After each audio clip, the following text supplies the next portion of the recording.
You're listening to the Public Finance Live podcast series, brought to you by the PF editorial team directly from SITFA's 2025 annual conference in Birmingham, England.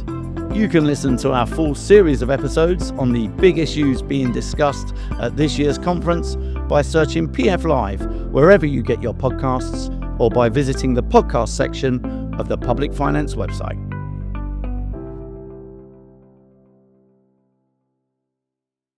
Hey, well, hello. I'm Martin Reed of Public Finance Magazine, and I'm your host for this Public Finance Live podcast. This episode is titled Using Public Sector Data from Transactional to Transformational Services, and it explores how UK local authorities and other public sector organisations can securely share their administrative data to deliver truly proactive public service delivery in sectors such as housing, debt, benefits and safeguarding. In fact, we will hear just how many councils are already tailoring their approach to data to deliver citizen-centred services by basing decisions and actions on individual and household-level data. This episode is sponsored by Policy in Practice, which delivers proactive, integrated solutions that empower organisations to efficiently close the support gap. And I'm pleased to say that I'm joined by two guests from Policy in Practice to discuss this topic today. Hello to you, Deven Ghelani, Chief Executive. Hello, great to be here. And hello to you, Head of Client Services, Abbie Everett. All right, nice to be here.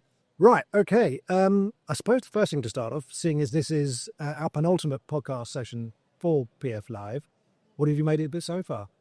It's been a really interesting day. There's been lots on technology, data, AI, and I think hopefully that means this podcast is going to be extra interesting because it's about putting that ambition into practice. It is interesting, the technology. The level of interest in technology, I think... Absolutely. It's an expectation that you should already be delivering on, is the sense I get. Okay. Let's move on. Transactional to transformational is something you talk about. Yeah. Give us some examples of what we mean by leveraging data to be transformational compared with traditional transaction. Yeah, I guess the key thing here for me is going from efficiency, so using data, technology to drive efficiency, doing what you're doing already, but in a slightly more cost-effective way, saving some money here and there, to something that is much more impactful, changing people's lives with it. Reducing demand is the kind of technical term, but actually what it means is helping people stay in their homes for longer, helping people live healthier lives for longer, helping children have more success at school or even before they go to school, having that best start in life. So really, I think for me, that's the difference. So, we tend to talk a lot about the time savings that you can get, which again, Abbie will talk a bit about how we help councils to deliver that. But I think the shift we're seeing, talking a lot about in the news right now, disability benefits, proposed changes to those, those are going to have serious impacts for the people that are likely to be impacted. So how do you engage people, potentially at risk of falling into that sort of needing extra help?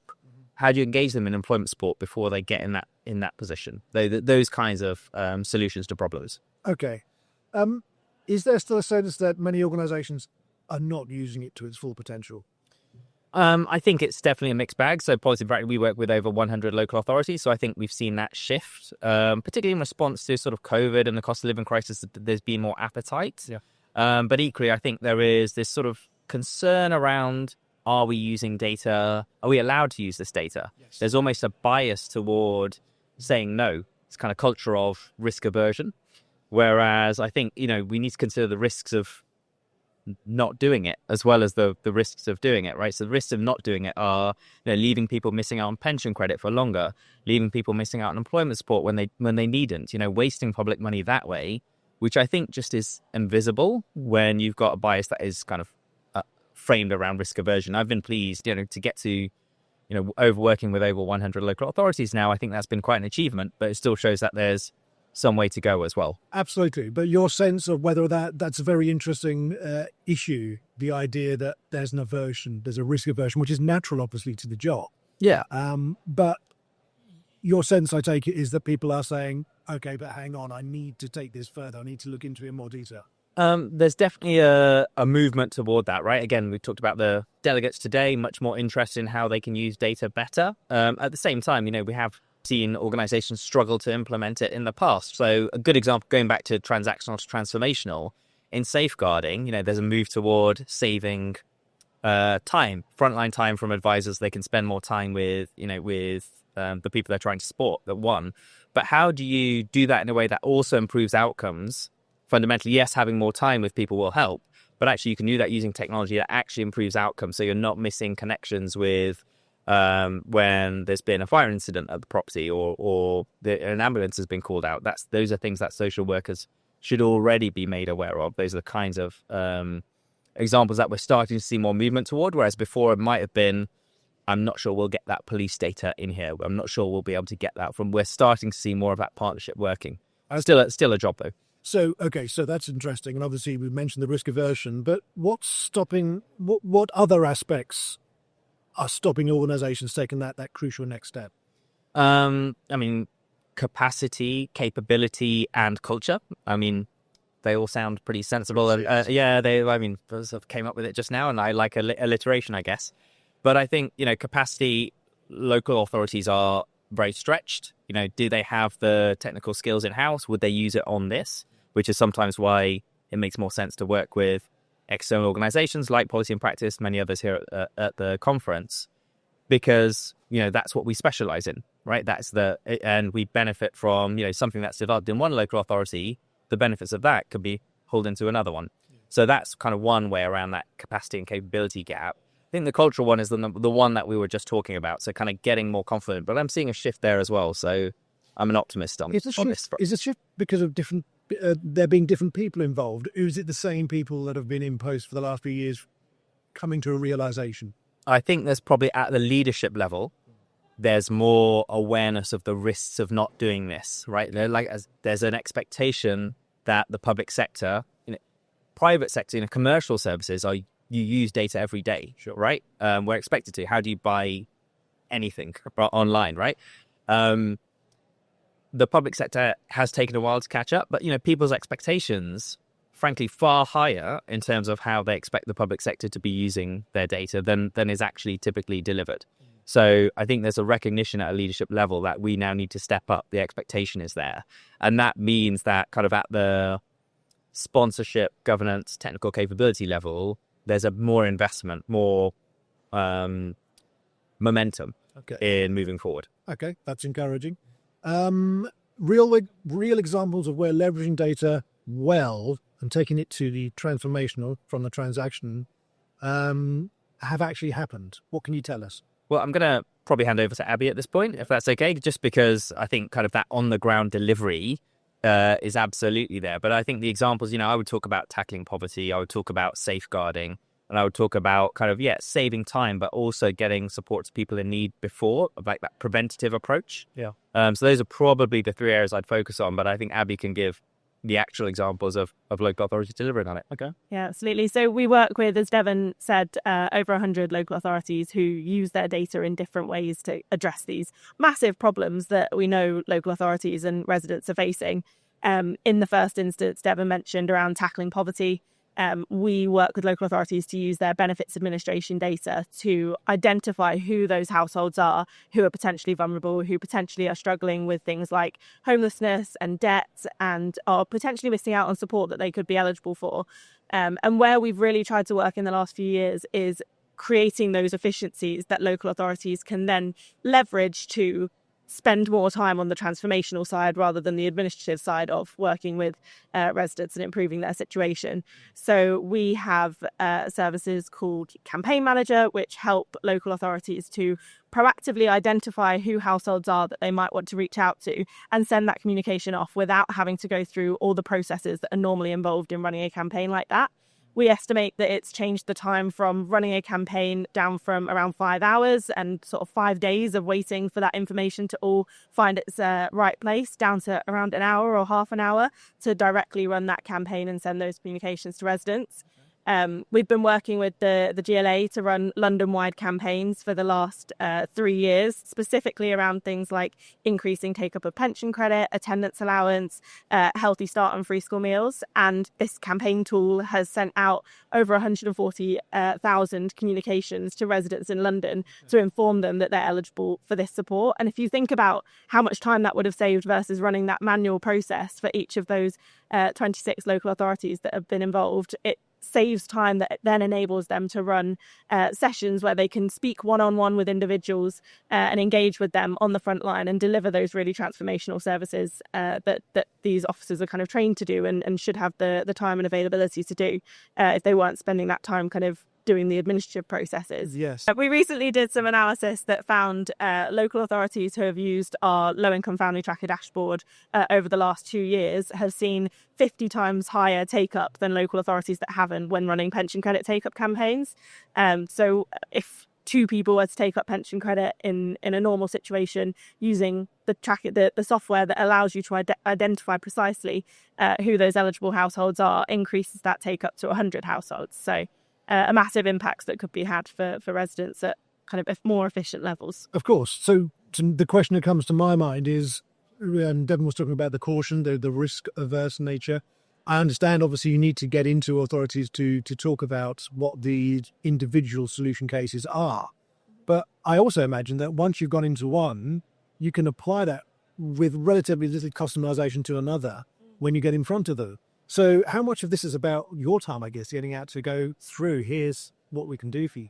Absolutely. I think a lot of it does come through word of mouth as well. You see another local authority who's doing something really impressive and managing to support their residents really effectively, and it kind of trickles to other local authorities who hear about it and sort of want to find out more. So a great example of this is we've been working with a council in Wales for the last 3 years, and they've done excellent work to increase take-up of pension credit specifically.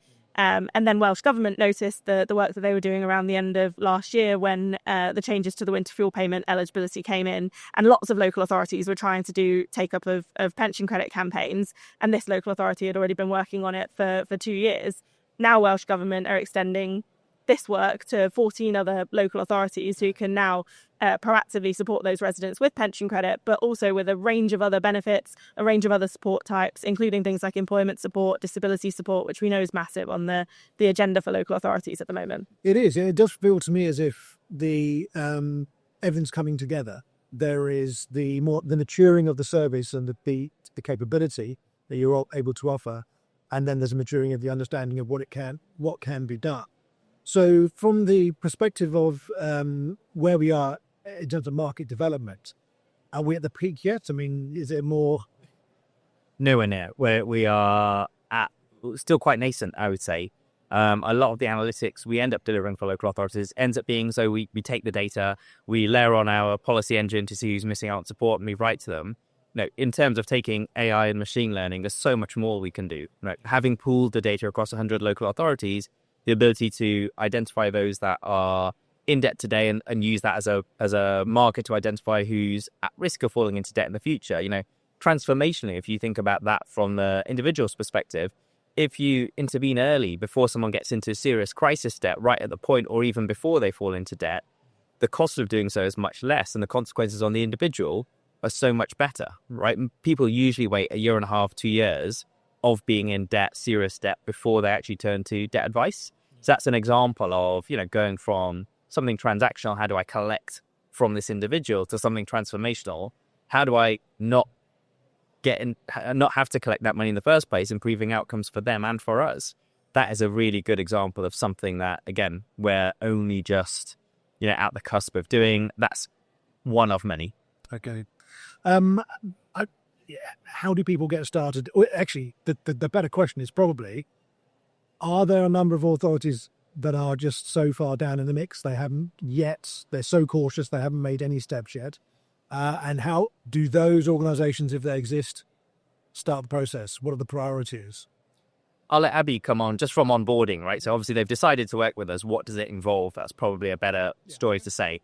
Yeah, so I'd say the key thing is getting the right people involved in the conversation as early as possible. If this is something that a local authority is wanting to do, it's engaging your information governance and your data protection colleagues as early as possible. It's also about leveraging what other local authorities have done. And like you were saying before, not reinventing the wheel, not starting from square one. There are 100 other local authorities who are already doing this, already working on these processes.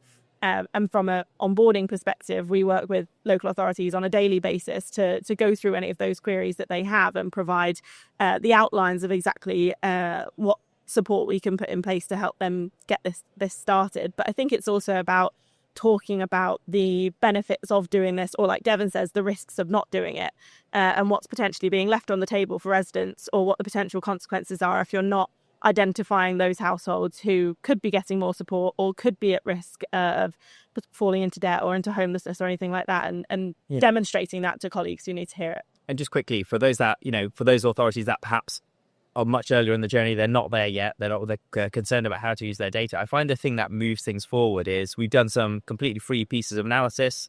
So we identified there's £23 billion of benefits that goes unclaimed each year. We've done national analysis on the impact of disability benefit reforms. The final plenary session will begin in Hall 1 in 10 minutes. Would all delegates please make your way to Hall 1? Thank you. Thank you. Thank you.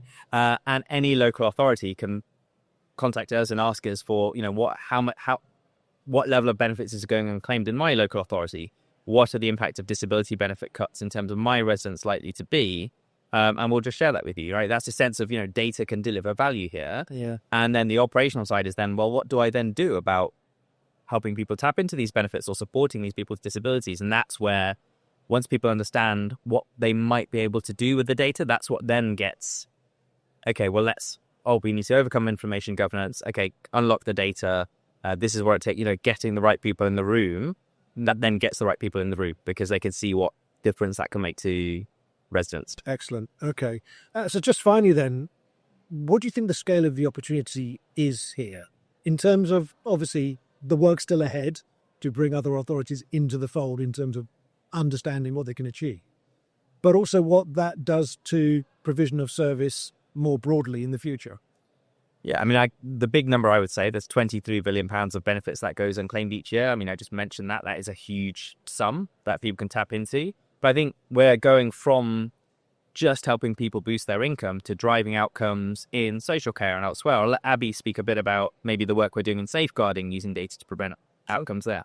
Yeah, so kind of the second area that we support local authorities and kind of their partners with is bringing together data like we do in sort of the benefits administration side, but bringing together data from a safeguarding perspective to make sure that people have access to safeguarding information at their fingertips. So data across social care, fire, police and healthcare services that safeguarding practitioners can use to identify where there are potential risks, where there are touch points with other services. I think it relates to what we do in the sort of benefits, housing, homelessness side of things as well, because you're identifying that risk before it becomes a situation that costs a lot of money for the local authorities, has a significant impact on the residents and the households that should be being supported.